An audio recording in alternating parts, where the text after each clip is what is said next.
Yeah, hello students, is it audible? Hello? Yes, sir. Yes, sir. Yeah. Yeah.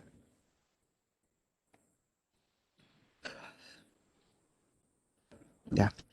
In the last class, we have have been discussed about the long-term, long duration voltage variations as well as the short duration voltage variations. And we have seen the definitions under the long duration voltage variations, the over voltage and under voltage, and then the sustained interruption also. In the case of a short duration voltage variation also, we have seen about the sag, swell, and then the interruption also. Now today in this class we will see about one of the power quality issues which it is commonly occurs is the voltage fluctuations.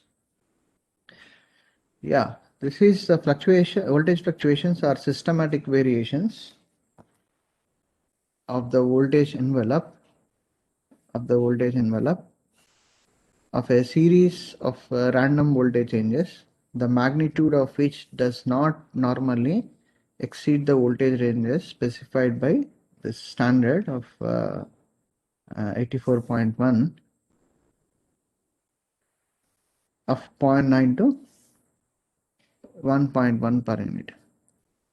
These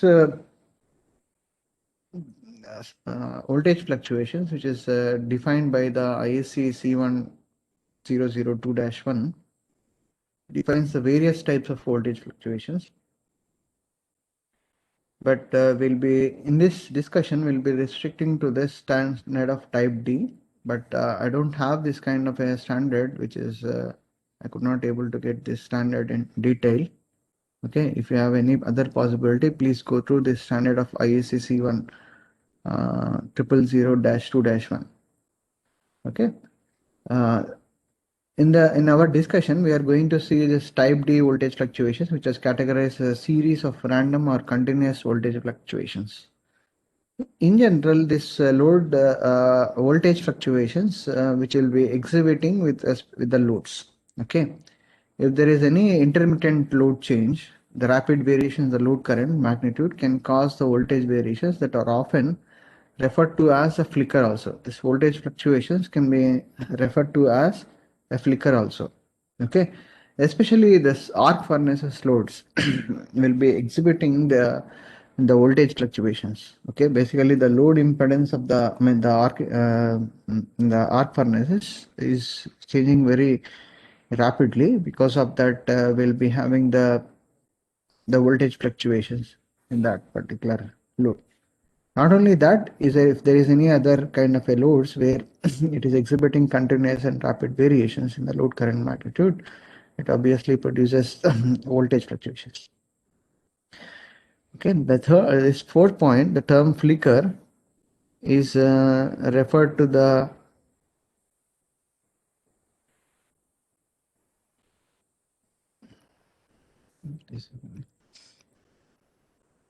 term of flicker is derived from the impact of voltage fluctuations on lamps such that they are perceived by the human eye to flicker. Okay, and the way which the flicker has been derived is perceived the voltage fluctuations on the lamps such that they are perceived by the human eye to flicker. Okay, because of that the term flicker has been derived. Okay, basically if there is any fluctuations in the voltage, that is going to reflect in the illumination of the light or flickering in the light, that from that only the flicker has been derived also. Okay.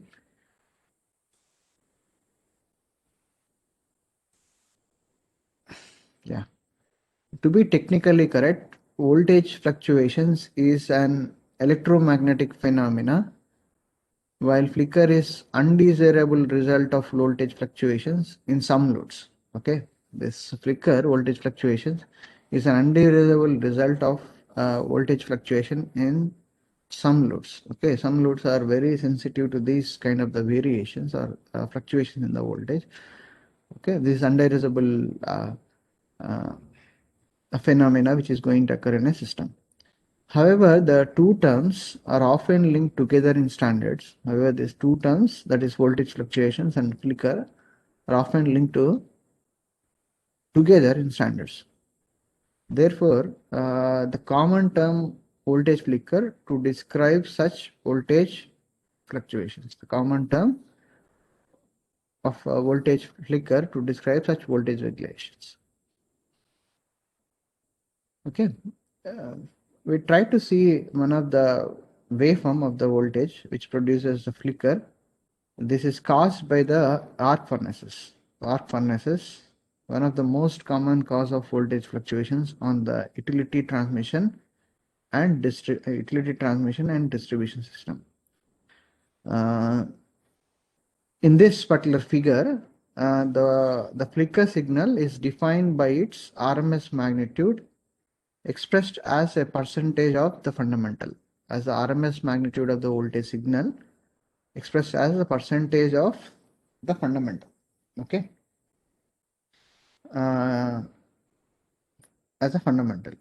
If you see this particular waveform, yeah, this is the waveform which is of the voltage value around 12 point. Yeah, this.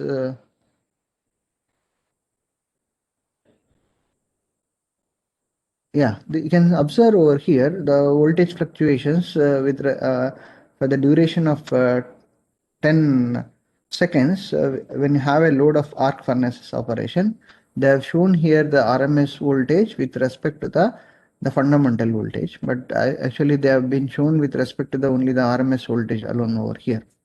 Okay, how does the voltage fluctuation is changing with respect to the time when you have the arc furnace operation? Okay, it is going around variation of the voltage is from 500 volts. Okay, we have the voltage variation from the 500 volts range, maybe 600 to 800, maybe hardly around 300, the 200 volts of the what is this? Is something, yeah, 12860 it is 12860 and 129,860 is almost all 200 volts variation is there. Okay, 200 volts variation is there when you have the arc furnaces. I mean, this kind of the variations, if it is in the higher voltage levels, it will be again going to affect in the downstream of the loads also. Okay, because of the fluctuations in the upstream, maybe this voltage value, which is around 128 kilovolts, then obviously it is when this kind of the variation will be there around 1 kilovolt variation is there. See, this will be a very serious problem when this is this kind of the voltage variations transmission to a downstream I mean, to the lower voltages also. Okay, yeah, and then the voltage flicker is measured with respect to the sensitivity of the human eye. Okay, apart from the this particular apart from this particular definition, as we have shown that the flicker, the voltage fluctuation, how they have measured it. This voltage fluctuation is measured with respect to the sensitivity of the human eye, like eye and the brain. How does it is going to reflect? How does I mean, especially um, by taking the lamp flicker, perceptible lamp flicker only with respect to that, and they has to model the eye and the brain. How does it is having the sensitivity? How does the with the illumination? How does it varies? Depending on that model, they will be measuring the voltage flicker also. Typically, this magnitude as low as 0.5 percentage can result in perceptible lamp flicker if the frequency range of 6 to 8 hertz. Even now, if you see that the variations of the voltage is it's not with respect to the fundamental frequency level. Okay, and there may be the voltage changes at the frequency ranges of 6 to 8 hertz also.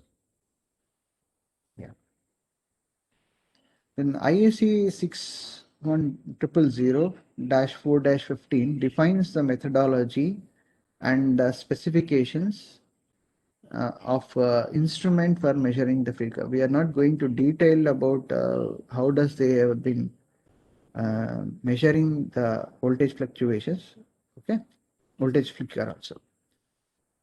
Even this IEEE voltage flickering working group has recently agreed to adopt this standard, that is IEC 61000-4-15 as amended for 60 Hz power system for use in North America. The standard devises a simple means of describing the potential for visibility light flickering through the voltage measurements. Okay.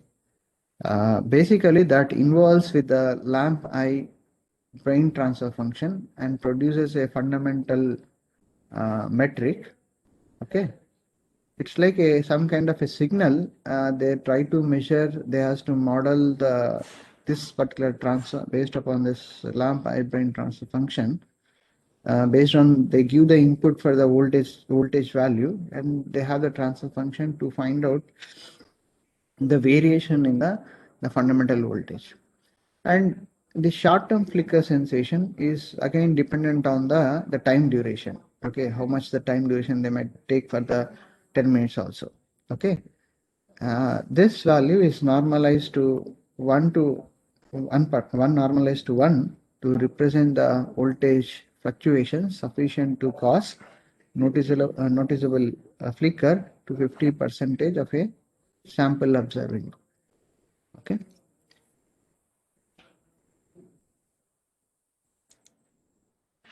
Next is if you take the samples of the voltage fluctuations for the longer duration, then that will be called as a long-term flicker sensation.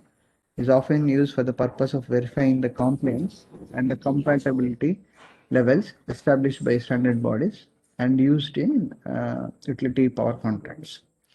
Okay. Only thing is the voltage fluctuations will be taken for the long duration. Maybe it is for a 2 hours also. This flicker sensation measurement is not available, the clear-cut model. Basically, what I just have gone through is they try to extract the magnitudes of the different frequency levels. From that, they'll try to accumulate. They'll try to add all the modules, and then they take about the normalization to whatever the frequency level magnitudes are there, and then they do with the normalization what type of the frequency levels of the voltage variations are available. For that, they'll try to do the normalization. With respect to that, they'll try to make out they'll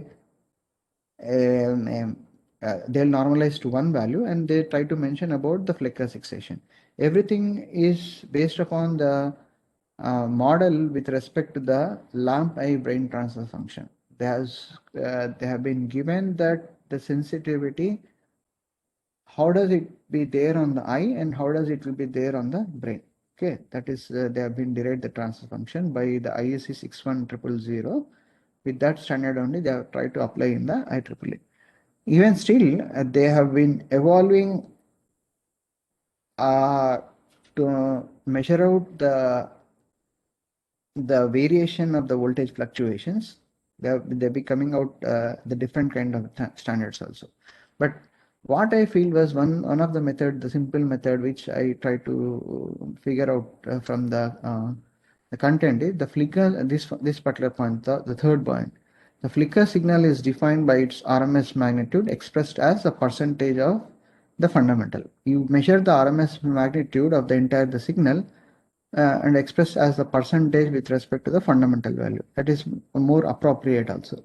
Even like if you observe over this particular graph of figure 8, they have given you the RMS voltage variations also.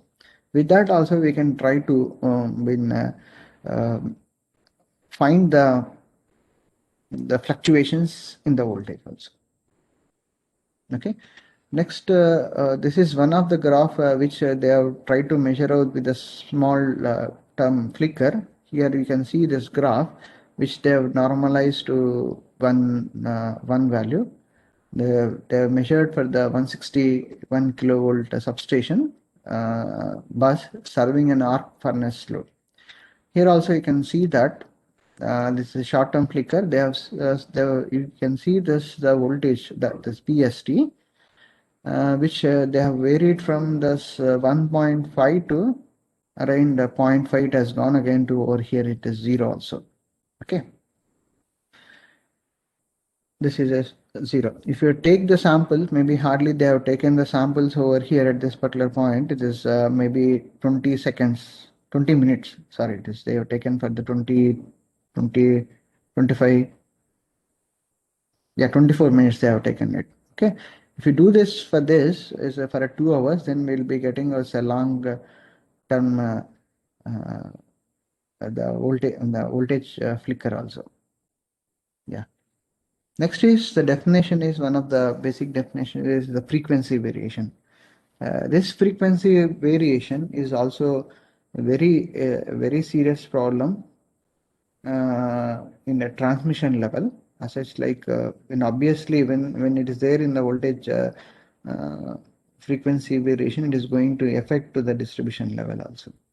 One thing you know about why this frequency variation, if there frequency variations will be occurring in a normal system also.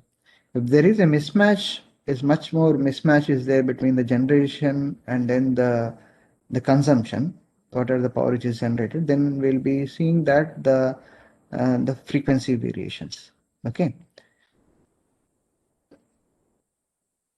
Generally, the frequency variation, the allowed into a system, the allowed into a system is around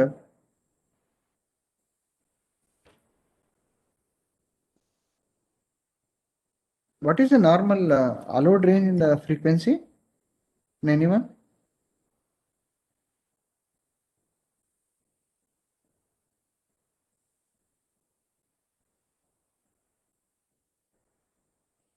Anyone is there in line or not? Yes, sir. Yes, sir. Yeah, what is the general frequency variation allowed in a system? Plus or minus 5%. Yeah, Plus or minus 5%.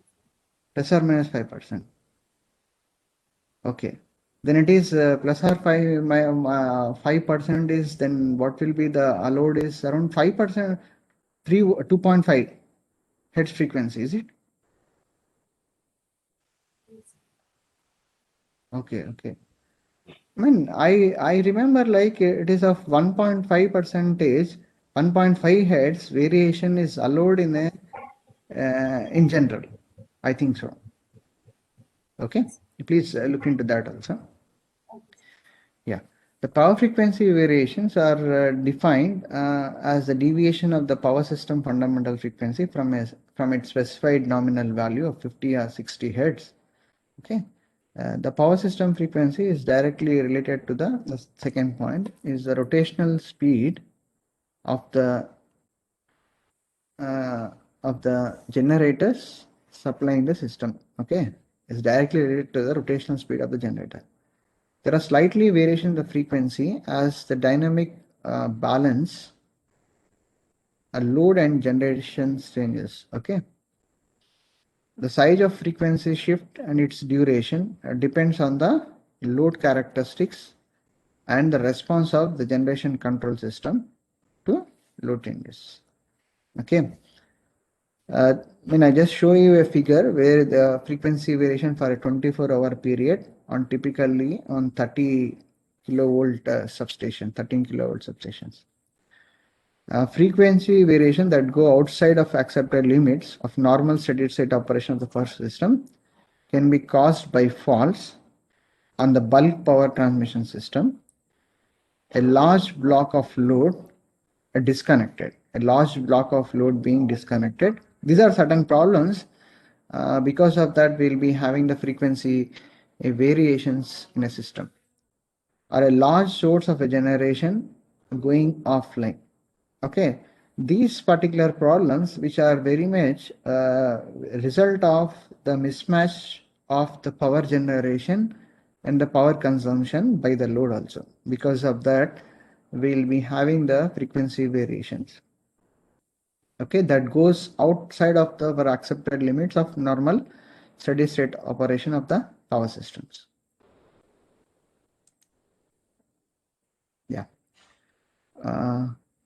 On a modern interconnected power system, the significant variations are rare. Generally, we don't have that kind of variations in the system.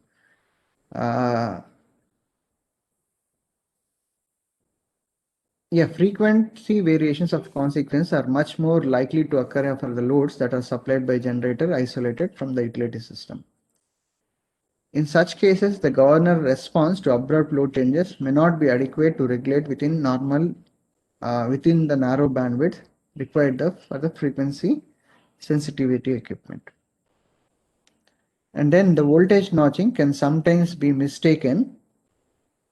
Notching can sometimes maybe be mistaken for frequency deviations. The notches may sufficiently close to zero to cause errors in instruments and control systems that rely on zero crossings to derive frequency or time. See, there are sometimes of the notch. Sometimes there will be notches at a zero crossing level also. Okay, that notches of at a zero crossing also will be yielding to an error in the frequency measurement. Okay, okay, that maybe, I mean, that also maybe is a kind of an error in estimating the frequency also. Okay. Generally, like if you want to correct the frequency of any kind of a system, of any I mean a bigger change in the frequency of a system, obviously we'll be having a governor to control the frequency. Apart from that, if there is a bigger change in the frequency, it is not able to control also. We are not able to control until unless if you have any kind of system where if you are able to minimize the error between the power generation and the load. Okay, if you minimize means the power generation and the power consumption by the loads, if you are able to minimize the gap between these two powers, then obviously you can restrict the frequency variations. One thing like you should have a sudden a standby energy stores, which may be any sort of the source. I mean, if you have required a huge amount of the power, okay, in that case maybe you can able to restrict the frequency variations also. Okay, this is about the power frequency variations. Yeah, these are some of the terms, the power quality terms, which we are going to we have been discussed about the active power filter in later stages, and then the CBE curve, which is a Computer Business Equipment Manufacturing Association. We'll try to see after this power quality terms what exactly it is going to refer this CBE curve. Okay, this is actually what curve it is. It shows about the withstanding capabilities of computers, withstanding capability, a set of curves representing the withstanding capabilities of computers in terms of the magnitude, the voltage magnitude, and the duration of this particular magnitude and duration of the voltage disturbances. Okay, it is this particular curve, the CBMA curve, is referred to the only the computer load only. It is not referred to any other particular load. It is the withstanding capabilities of the computers. It has become the de facto standard for measuring the performance of all the types of the equipments and power system and is commonly referred to by this name. But the sensitivity or withstanding capabilities of the individual loads, the curve may be the different. The curve may be the different. I'll try to show this graph also. Okay, after discussing about the power quality terms. And then the critical load. The critical load is a device and equipment whose failure to operate, whose failure to operate, whose failure to operate, whose failure to operate satisfactory the health or safety of personnel and results in loss of function or the financial loss or damage to the property deemed critically by the user.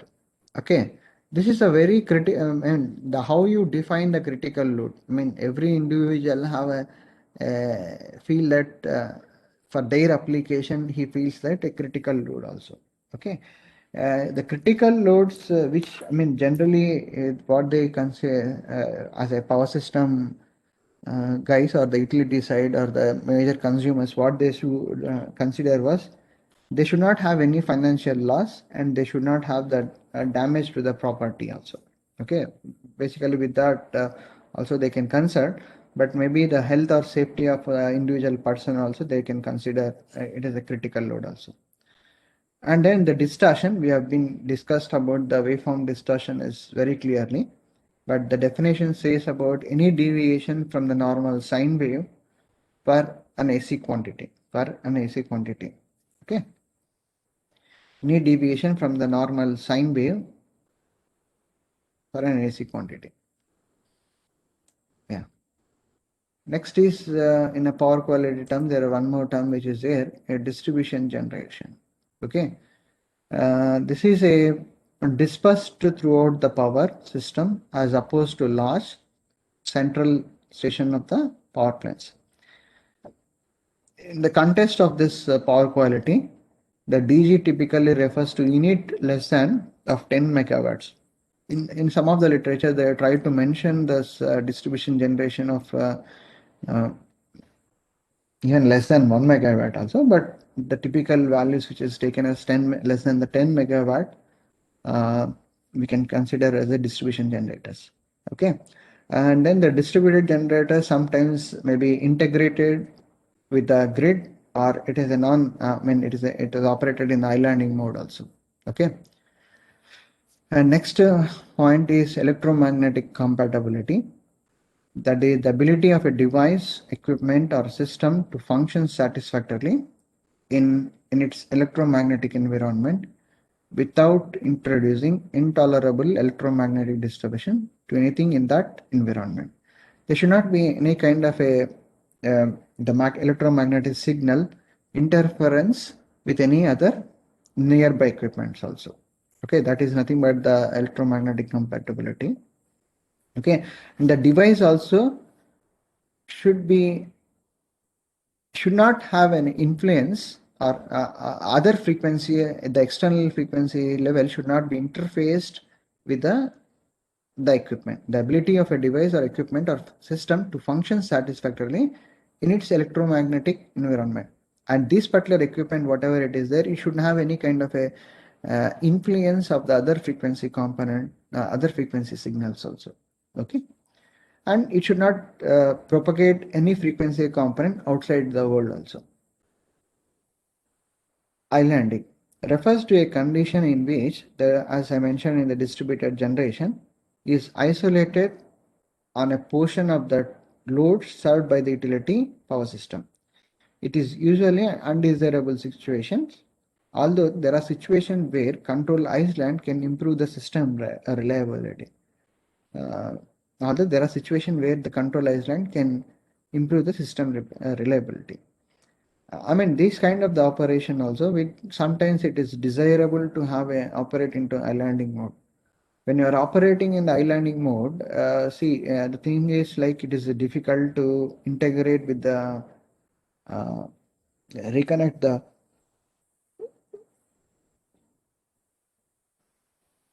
the system also. And sometimes if you want to have a reliable power supply, especially as I was mentioning that whenever you have been in a special operation theater in the hospitality, sometimes they prefer to have an islanding kind of a system where they should not have any intervention or any kind of a power failure or should not be there. Even like one of the important point which I was mentioning, like during the satellite launching, in those particular time also they should not have any kind of a power failures. Okay, that will be again a very huge loss will be there if there is any kind of a power fluctuation. In that case, to improve the system of the entire system, they go for the islanding mode of an operation also. Okay, yeah. Next is the linear load. A linear load, an electrical load device that in steady state operations presents an essentially a constant load impedance. Constant load impedance to the power source throughout the cycle of the applied voltage. Throughout the cycle of the applied voltage, the impedance which is not changing with respect to the throughout the cycle of the applied voltage, when we call it as a linear load. Okay. Yeah, in a steady state operation. Okay, that is pertain to a in a steady state operation. Next is the nonlinear load.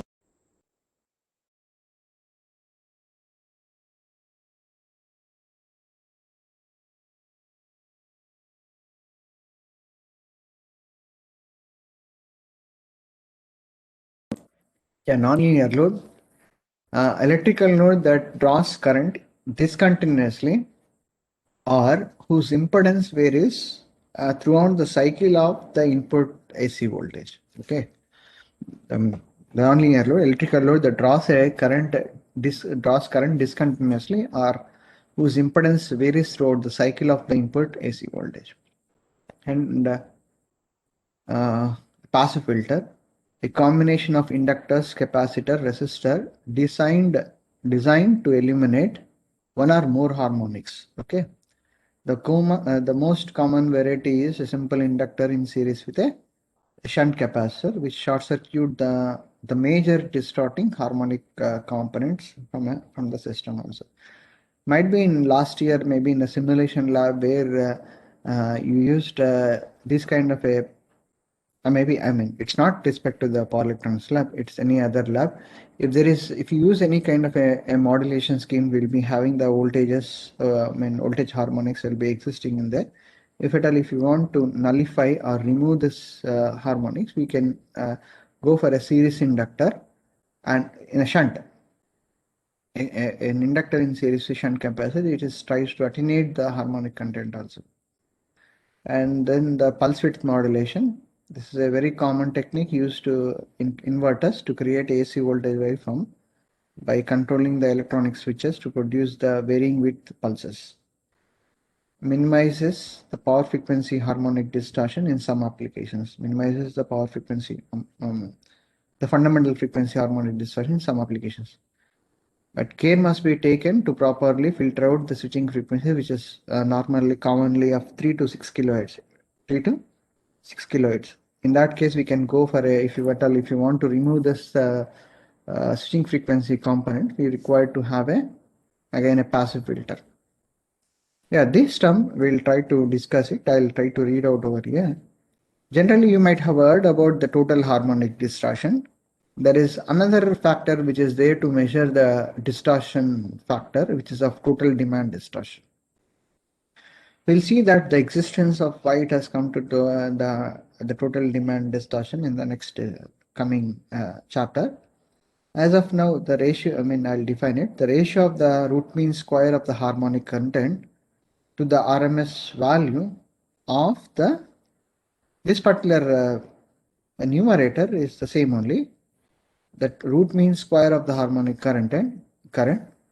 The difference is to the RMS value of the rated or the maximum demand fundamental current. This is where the difference is there. In a total harmonic distortion, you might be taking about the fundamental value, but in the total demand distortion factor, the numerator is same, root mean square of the harmonic current, but the denominator is the RMS value of the rated or the maximum demand fundamental current. The maximum demand fundamental current is nothing but for a duration of maybe 1 hour, maybe 2 hours or 24 hours also. Or if you go for the RMS value of the rated current is, it is the RMS value, it may be the short circuit current, the capacity of the utility can able to supply. Yeah. I mean, there are some more definitions are there. I'm not discussing the entire the definition. I request all of you to go through the textbook of the second chapter. They have been given the different kind of a power quality terms. Okay. Next is, as I was mentioning about the CBEMA curve just now, what the CBEMA curve is. It is the curve which is usually uh, uh, going to understand the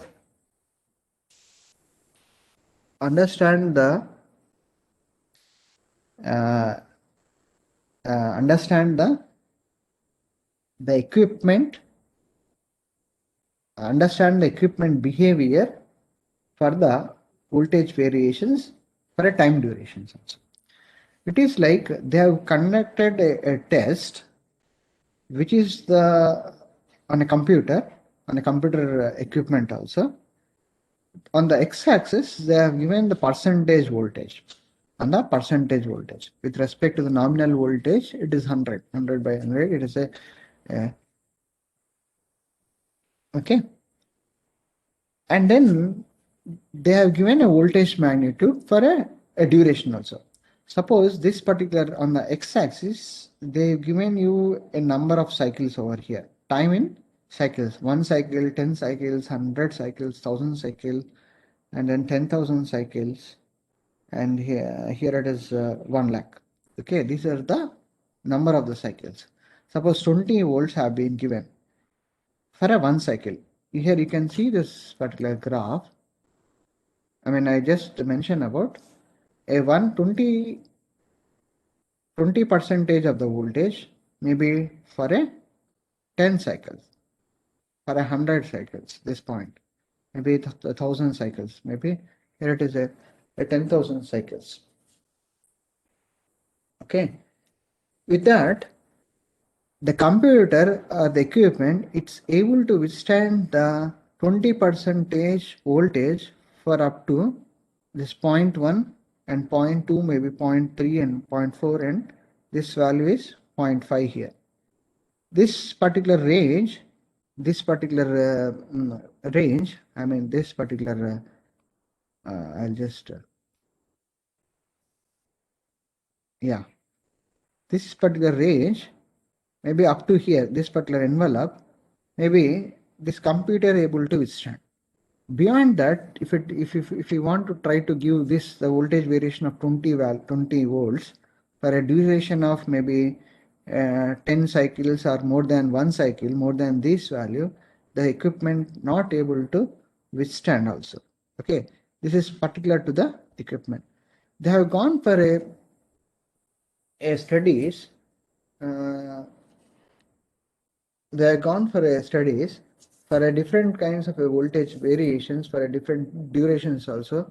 They have been studied also. Only the satisfactory performance will be there this particular envelope. Okay, this particular envelope only. So whatever the voltage variations, if it is falling within this envelope, it is able to withstand.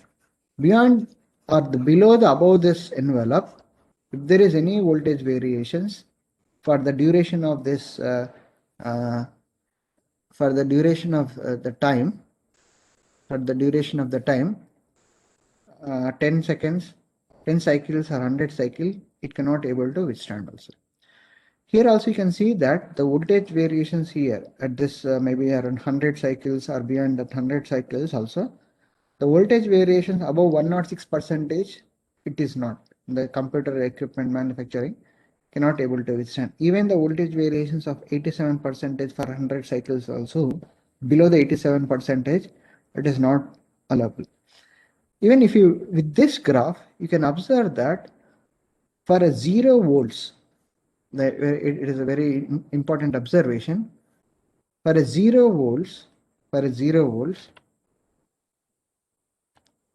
okay, for a 0 volts, for 0.1 cycle, if you take about a signal of a 50 hertz signal, maybe 50 hertz signal, 50 hertz signal, the system able to withstand the 0 volts for a half cycle also. Okay, even, I mean, this is a very important. A computer is able to withstand the 0 volts for a half cycle also. Even like a 0.12 cycle also, even 0.13 cycle also, 0.14 cycle also, it is able to withstand also up to 0.5. 0.5 cycle means it is a, for a 50 hertz signal, it is 0.1 second. If you take about 1 cycle, we'll be getting around uh, 0.2 seconds, right? Yeah, 0.02. For a 50 hertz signal, it is for 1 cycle meant it is about 0.02. Then here it is 0.1, 0.2, 0.3 and 0.4 and 0.5. It is about 0.01 second. If you are able to give about 0 volts, the equipment able to withstand the 0 volts up to half cycle also. Okay, up to half cycle. That is a very important observation. Even like we have been sensed or we have been conducted a test in our lab also, whether the 0 volts able to withstand for half cycle or not also. In order to validate that, we should have a programmable source where your 0 volts is can be given. We have a programmable voltage source where we can able to simulate the 0 volts for a half cycle also.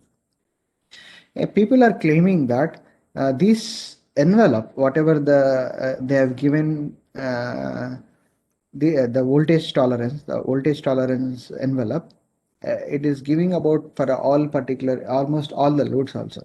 But they have conducted some of the researchers. They have conducted the different tests. Different tests in these kind of the tests. What they have done on the computer, they have done the other loads. They have been conducted tests on the different equipment. From that, they have come out for individual loads. The curve of the voltage tolerance envelope is different for different load also. Okay. One observation which is there, whatever the voltage variations within this envelope, within this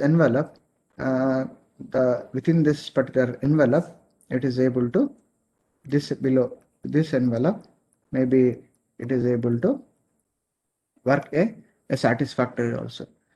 This information technology industry council, maybe some of they says about IT curve and ITC curve also, and Computer Business Equipment Manufacturer Association, CBMA, is one of the manufacturers. They have conducted the test also. This is a typical curve of a sensitivity, knowing the sensitivity of the equipment under the voltage fluctuations or the voltage variations also. They come out given the normalization where they have not plotted it as a exact curve also, but here the shaded part here, even they have given the number of cycles as well as the number of cycles 0.001, 0.001, 0.01 cycle, 0.5 cycles and 1 cycle also. Okay, they have conducted a different test, another test also. This they have test on the susceptibility of 120 volts computer equipment also. They have given you number of cycles as well as the time also. Here and the 500 volts also. This is with respect to the percentage only.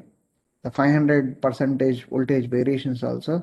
There are the system which is capable to withstand also. That 500 volts, when you see about this particular graph, just a minute.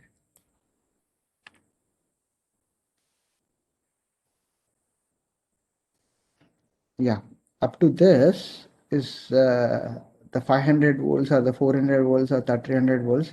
It is able to withstand for 0.0001 cycles also. The 200 volts here, this equipment can able to withstand up to 1 milliseconds over here. 1 milliseconds. Okay, and then up to one cycle of this, that is 20 milliseconds, they have conducted a test and it shows that it is able to withstand the 0 volt for one cycle also. Hey, how do you think that for a 0 volts of one cycle, the system able to withstand? Okay, what my question is, how the computer is able to withstand of a 0 volts for a one cycles. Okay, if you think in that direction, how does the computer able to withstand up a 0 volts, and what might be the reason? I feel like in generally, the computer will be having a switch mode power supply. In the switch mode power supplies, in all the system, entire the circuit, you will be having the capacitors and then the inductors also. If you take about a computer, if you take about a capacitor, it is storing some reactive kind of a energy or reactive kind of a power also. In order to dissipate the reactive power, in order to diode the voltage which has been the electrostatic energy which has been stored in an inductor, in a capacitor, in order to diode the electrostatic energy stored in a capacitor, it takes a certain cycles also. Maybe hardly it all depends upon your time constant of the circuit. Sometimes it takes a one cycle also. That electrostatic energy stored in a capacitor is supporting a power or to a system or to a 120 volts computer also. Because of that, the 120 volts of the computer equipment is able to withstand the voltage of 0 for 20 milliseconds also. Even like the 500 volts of a, if you think about the 500 volts, it is 500 percentage of the volts is very huge amount of the voltage with respect to the nominal value of the 100 volts. Maybe it is of 120 volts if you take about, maybe 120 into 500 times. Okay.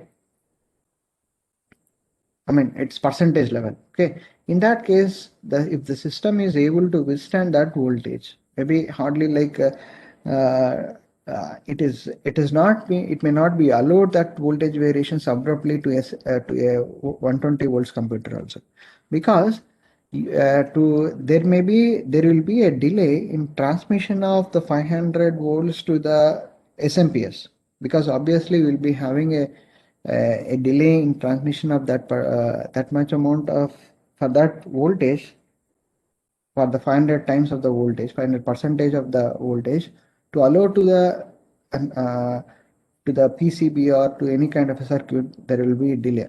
In that case also, it is able to withstand of the 500% of the voltage variations for this 0.01 cycles also. Okay. Ultimately what they have done it is, whatever the voltage variations is within this the ash color envelope, the voltage tolerance envelope, it able to withstand also. Okay.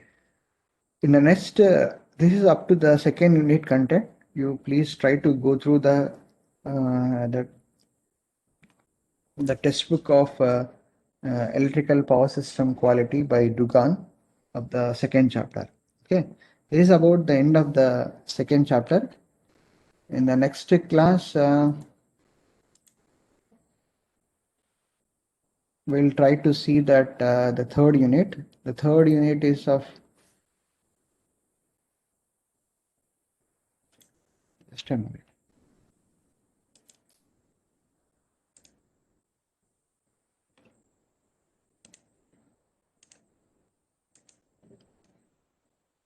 Yeah, the third unit we are going to discuss about the waveform distortion.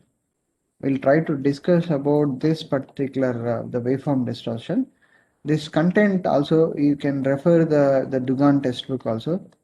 Okay, you can refer this particular textbook of the electrical power system quality by Dugan also. Okay. Okay, next class I'll try to send the recordings on for the Thursday class. Okay, there won't be any online class. The physical this virtual online class won't be there on Thursday. I'll be sending the recording by evening. Okay. Thank you. Thank you, Ananda. Thank you, sir. Thank you, sir. Thank you.